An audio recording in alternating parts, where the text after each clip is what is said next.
Well, Jim and Ben from U.S. Staffing are with us. Hey guys, good morning. Nice to see Good you. morning, Good Tim. morning. Good to see you again.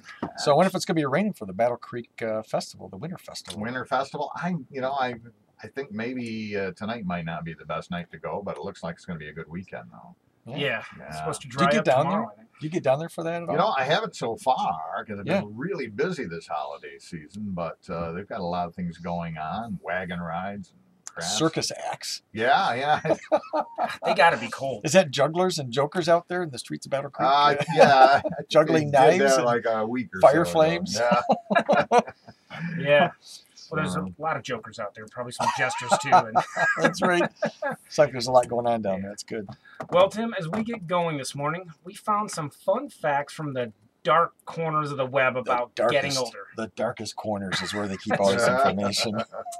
Like, for example, did you know that as we age, we are most likely happier now than we used to be when we were younger? Or, how about this? As you get older, your mind may actually get sharper. I don't know what kind of research I got to live found. a long time to see this one happen to me. It's encouraging. So, Tim, do you feel sharper now in life than you did like when you were like? I mean, you're only 35. You can only answer this yes, Tim. You have to answer yes. You can't answer no. Well, I have to confess, probably not. I mean, but in some ways, throwing our research right out the window. That's in right. some ways I do, but in other ways, I mean, just like, well, for instance, if you ask a an older person probably still knows all the words from the songs they heard when they were a teenager on the radio. Yeah. That kind of stuff sticks with you better, Yeah, it's kind of connected to music and emotions and that sort of thing. I like to think I have a better filter now, and that helps. Me You too. become wiser. Most of the time I have a better filter. I hope so. Well, you also need to know that according to the research, as we age, we like our job more, so it says. So if you stay working until, if I stay working until, maybe I'm 100 years old, I'll just be giddy with excitement to show up to work each day, if that research is correct. And this is a great segue into our topic today. A guy named Paul Irving from the Harvard Business Review wrote an article recently called When No One Retires. Yeah, so here's an interesting stat. In the United States, about 10,000 people turn 65 each day. Wow. Yeah. And 1 out of every 5 Americans will be 65 or older by 2030. That's pretty amazing right there. That's going to be me. I'll be in that stat. Yes, yes. Now, I mean, there's a lot of reasons for the shift in age, but the bottom line here is that populations around the world will look very different than in the decades ahead. Yeah, that's right. And the shift will undoubtedly, it's going to change work too, Tim. More and more Americans want to or have to work longer. And as a result, the workforce in the coming years is going to include people from as many as 5 different generations, everybody from teenagers, if you will, all the way up to the 80-somethings. Tim, what do you think?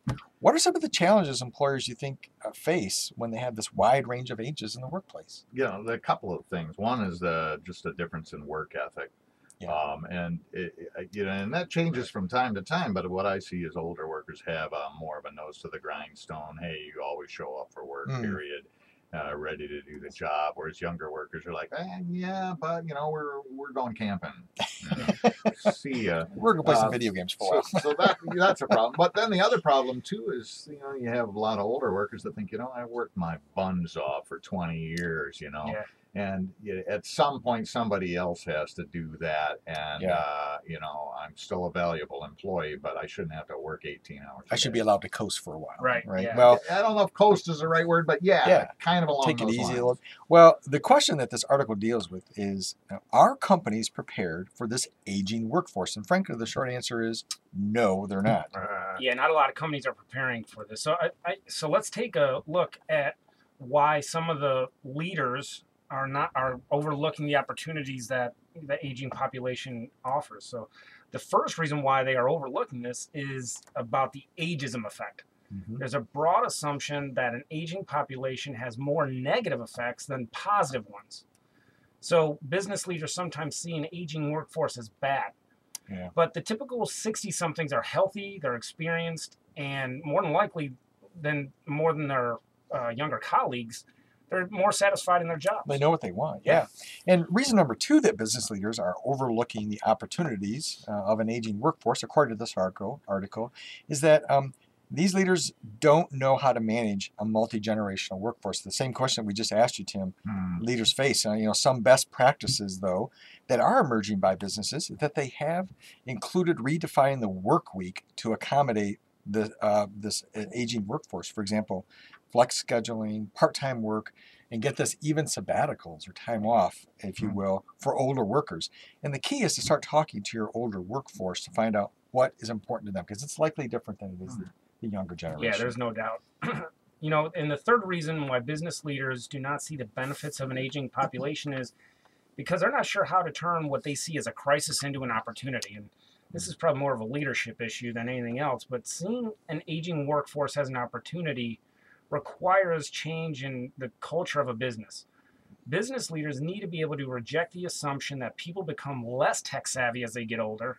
Yeah. And at the same time, they need to fight the impulse to put the younger employees on their workforce in the new initiatives and projects. Right. Just because of their age, it doesn't mean that they've...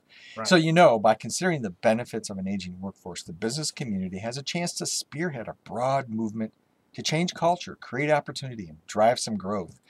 Maybe you're a team at work. Maybe you're a team member in a company culture that does not appreciate your age or your wisdom. Or maybe you're an employer looking for some team members with age and wisdom.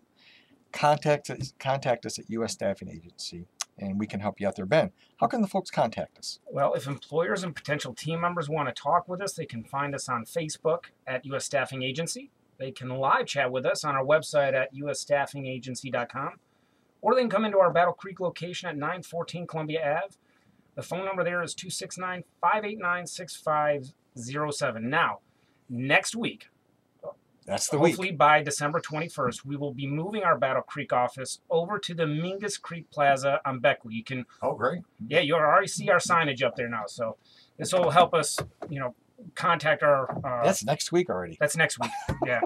Good location. We'll look Absolutely. for that, and we'll talk more about that next week. Thanks, guys. We'll talk to you then. Thanks.